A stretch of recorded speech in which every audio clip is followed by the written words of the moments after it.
Welcome you all to the DVC's pop-up office. We're really fortunate to have this short-term space. And as we grow with our engagement and our actions, we will be looking for a much larger space. And that will most likely be, well, for sure it'll be after the primaries, but maybe not until even the beginning of the summer. Real estate's hard to find. So if anybody has any ideas, send it our way. I do. Okay.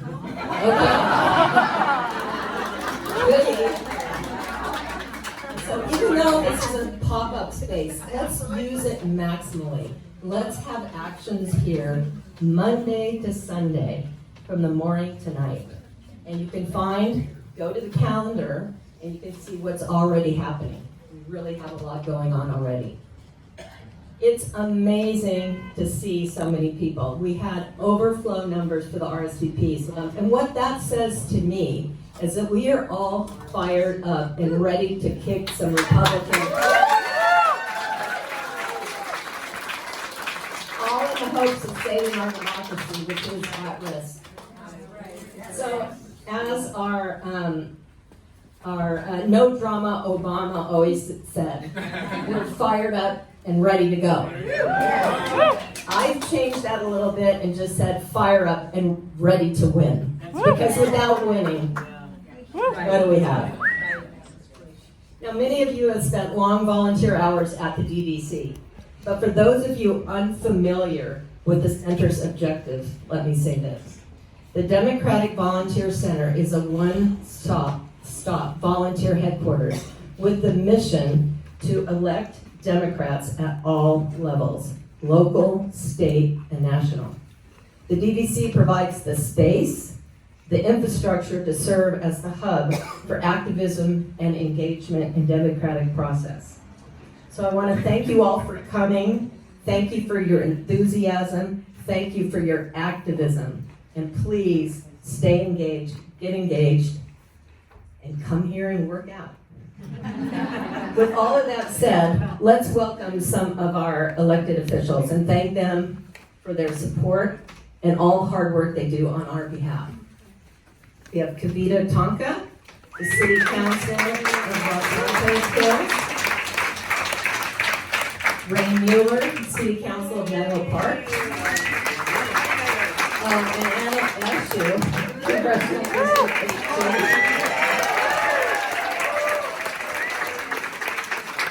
Nicole Fernandez, the chair of the San Mateo County Democratic Party. And Lisa Diaz-Nash, candidate for San Mateo City Council. Welcome, everybody. And with that being said, now I'd like to introduce Lawrence Bird, who is the DVC lead for technology, and he's going to talk to you about infrastructure and some of our activities. So this will be quick because I appreciate that I am all that stands between you and Anna telling us what on earth is going on in Washington. So we want to build on the success that we had in 2018. This is your DVC. This is for you to decide how you want to use it. Just as we did last time, there's space, there's tables, there's chairs, there's internet, there's computers, there's screens, there's projectors, there's the ability to run movies, have meetings, do all the things that the resistance groups did, the candidates groups did, and the Democratic groups did. There'll be a slight difference this year to 2018 in that we will have the presidential election, believe it or not, and they will arrive in force, and we hope to support and facilitate their use of our facilities. As Pam said, this is a temporary facility, but let's fill it up until it's full to bursting with our meetings, and then we can move into other places. Karen Rivers will be starting phone banking groups, and on Saturdays, probably in January. All of this will be on the website under events. We will build that out. There will be forms there for you groups and resistance groups and other groups that want to come in and use the space like we did last time. So please come in. This is your DVC. We're here to provide the infrastructure you need to get out and resist, to get out and win, to get out and change this country. Welcome.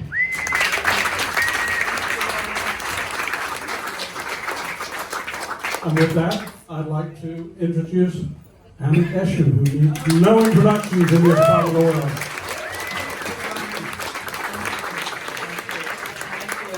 Well, hi everyone. Hi Democrats. This is good. Oh, I won't fall. Don't worry. I won't fall. No missteps. We're no room for missteps here. It's really great to be here with all of you. This is a good feeling here. To the elected officials, thank you. I know what it is to be in local government. You're the ones that are the closest to the ground. And I've always had a reverence for it. I still do. It's what shaped me.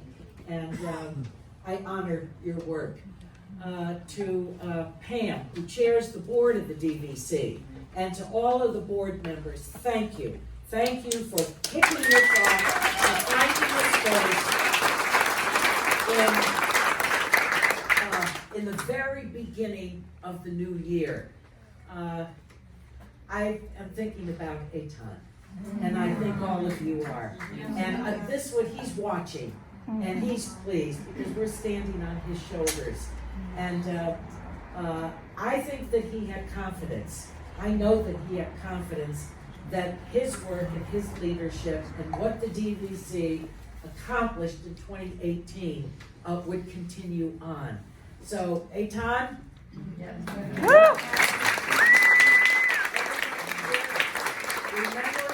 thank you, and we're going to march forward with strength and confidence. Let me just say a few things about what we need to do.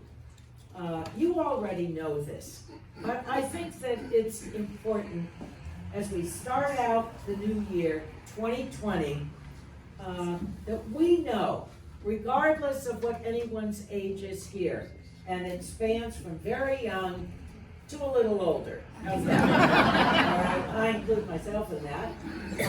That this is truly the most important election of our lifetimes. This will be a historic election, and we know what must be done. We need to hold the House. Thank God you did what you did in 2018.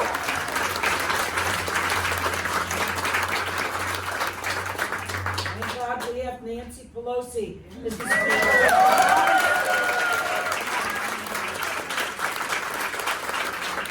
Great woman of integrity. The whole country knows that now. I can't tell you how many Republican friends of mine have said, no, I was never so much a fan of Nancy Pelosi. I said this and that to you. But I so admire her, and I sleep better at night knowing that she is there. So this is what you did. You set the table. So I love the frame picture, the frame words of Nelson Mandela. It always seems impossible until it is done, and we're going to do it. We're going to hold the House. We're going to elect a Democratic president. We're going to change the Senate.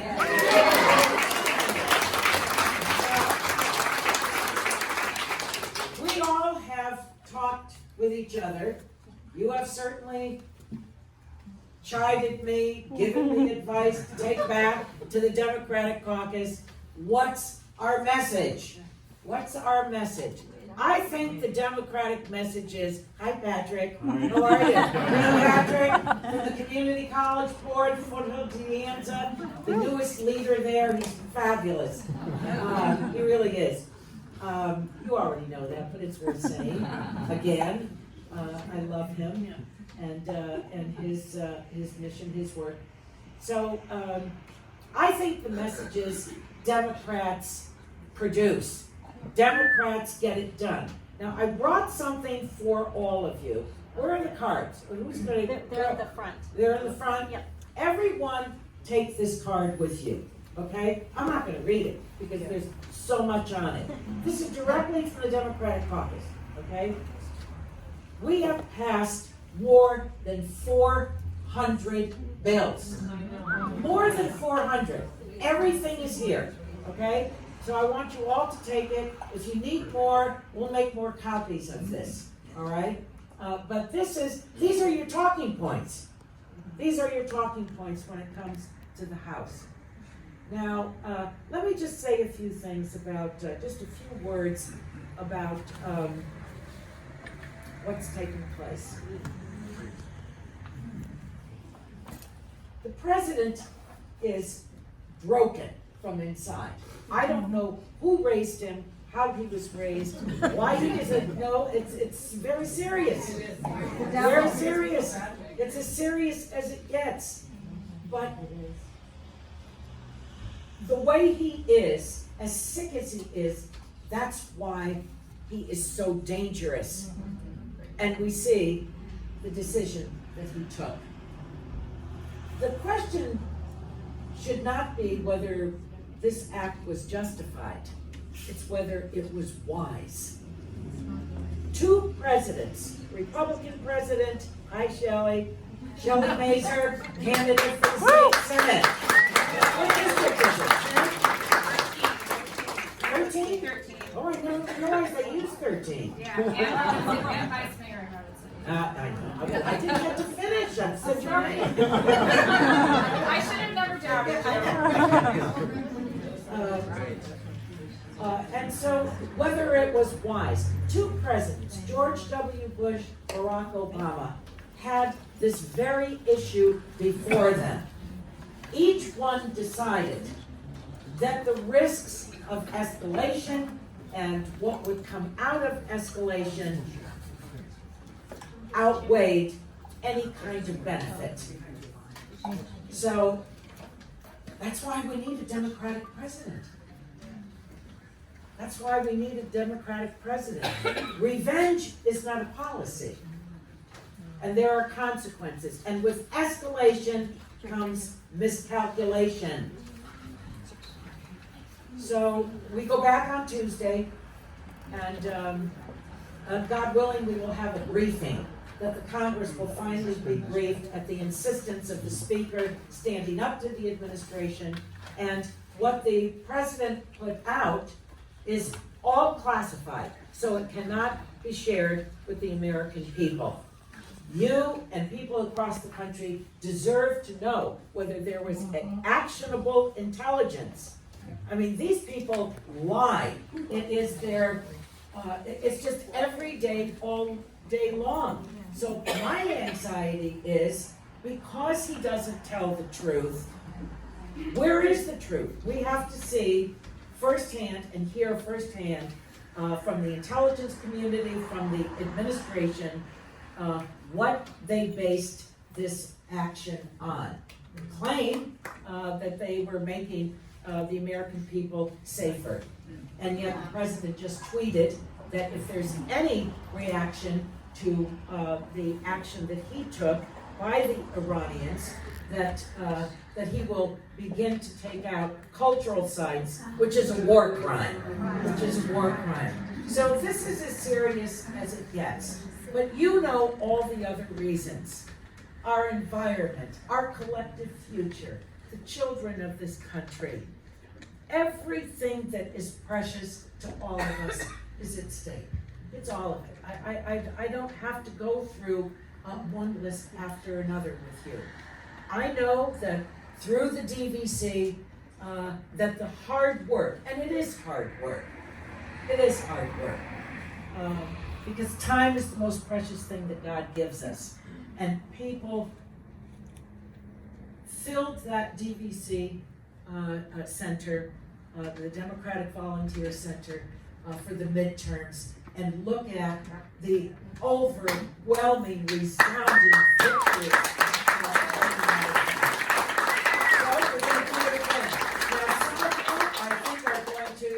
There are always volunteers that travel. They'll go to states, the targeted states, Nevada, Colorado, New Mexico, there are at least 5, Arizona, right. But because of technology that was born right here and being used by the Democratic Party, we may be the oldest party in the world, but we're a smart party. Because of the technology, we can reach out across the country. And you did. You created victories in Virginia when the talking head said that it'll never change, it can't change with all of their whatever. So I know the capacity that's here. I know the capacity that's here. Now, it costs money. It costs money to do this, to rent. And I want the board of the DVC to know that I have your back. And that I will be right there to develop the financial plan, help raise the money, contribute money. I'm throwing $500 in the hat today. And I ask everyone to participate in some way. In some way.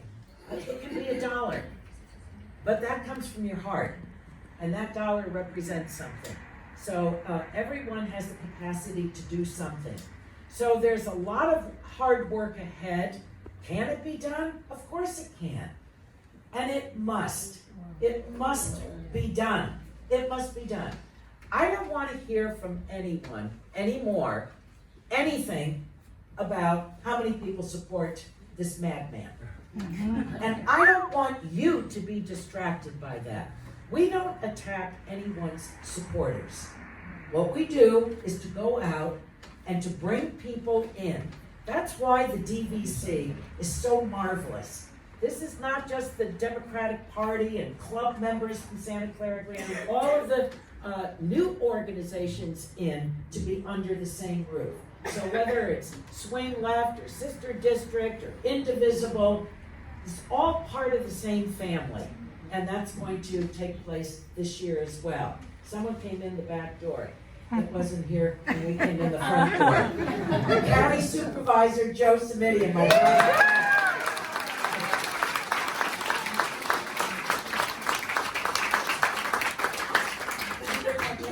You brought the check. Good. You brought the check. You can count on Joe to write one too. I know that. We'll develop that plan, and we're going to make sure that there will be room for everyone, and everyone in the same room. That's our strength. And you know what the work is. Those that walked away from us in 2016, we have to do outreach to them, to the disenfranchised, those that were upset or thought we had no representation, it didn't represent anything to them. We need to bring them in. You know, the president's hardcore base is about 35%, 35, 38. Hardcore, they're not going anywhere. It's all right, it's their privilege. Where would we rather be, 35 or 65? Yeah. Well, we gotta go get and optimize the 65. That is our job. Remember, it always seems impossible until it is done. So are we ready to go? Yeah! Are you ready to win? Ready to do the hard work? All right. We're all in. And I want to thank you from the bottom of my congressional heart. Because it really is something. It really is something.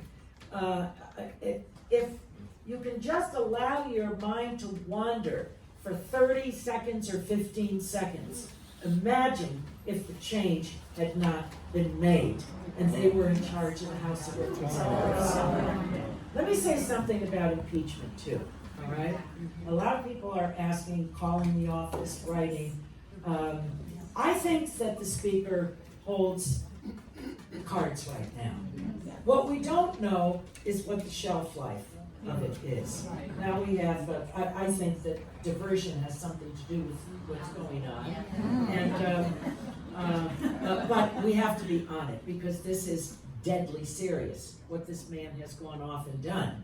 And the Iranians are going to respond. I mean, this is the second most important person in their country. This would be the equivalent of a foreign country taking out our Joint Chiefs of Staff or the Secretary of State or the Vice President. So we're not mourning the loss of this man, but because he had a lot of blood. They have a lot of blood on their hands. But there are innocent people in that country and in places around the world, including our own country. So our national security cannot be played with. On impeachment, as I said, I think the Speaker holds the cards right now. It's hard to tell what the shelf life of this is going to be.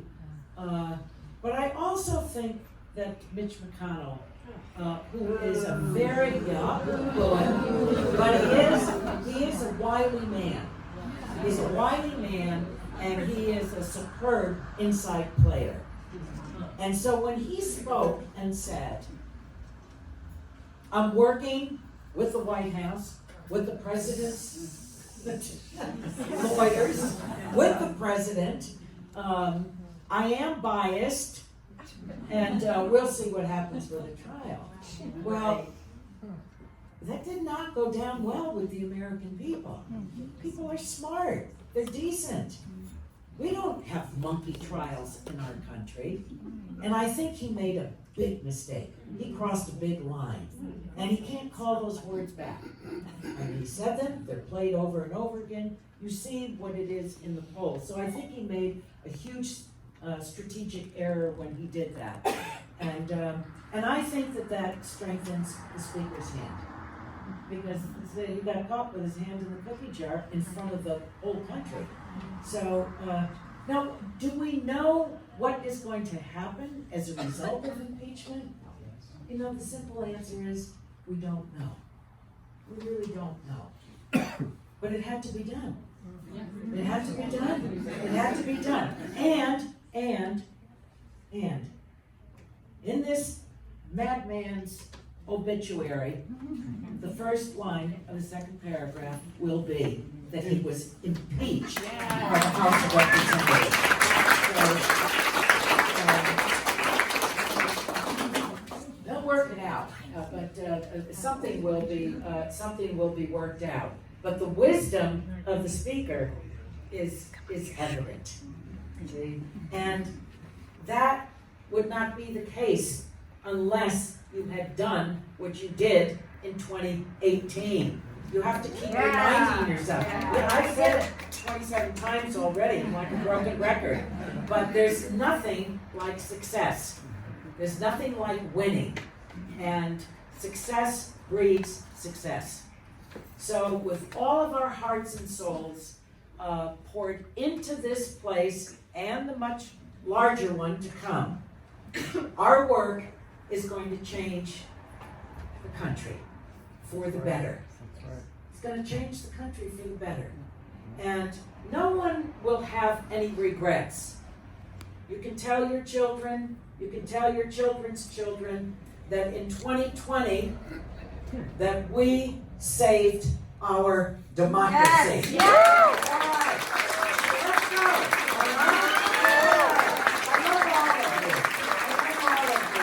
Thank you. Thank you for everything. Take the card, okay? I reprinted these. We've got about 500 of them, all right? I love you all. Thank you, Pam, and the board, everyone. Joe, it's great to see you. Ray, all the elected officials, all part of the family. All part of the family. There's not going to be, and you know what, let me just add one more thing. Always adding one more thing. You know you gave me the microphone. Everyone here and beyond is going to choose who they are supporting for president. And that's everyone's prerogative. But there cannot be any daylight between us. And I want to hearken back to the opening of the 2018 headquarters for the midterm elections. And I said at that time, it makes no difference to me who you supported for president in 2016, whether it was Hillary or Bernie, whomever it was. No daylight between us, because we have to save our democracy. Yeah. All right? So pour your hearts and souls into whomever you're for. American people are going to make a decision in the primaries, which start pretty soon. Can you believe in Iowa, 1/7 of the Democrats? 1/7 of the Democrats are going to make the decision about who comes in, I know. you know, first. Well, you know what, we're Democrats, we've got all kinds of systems, I don't know who puts them up, but, no fighting, no infighting. When I was a congressional candidate, that was the law in the headquarters. No infighting. No, you can gossip a little bit. That's all right. That's fine. And eat. But really, I have every confidence in you. Every single member of the Democratic caucus has heard from me about what the DVC did and what they produced, not only in our region, but for our country. We know that California doesn't need help in who they're going to, in voting for a Democrat in the presidential. But the rest of it is going to be in our hands. And boy, what hands we're in. The best. You are the best. You are the best. Because I know, you know what I know? It comes from a very deep place. It comes from a very deep place. Way down inside, deep inside of each one of you. You're all patriots. We love you, Bless Anna. you all. I love you.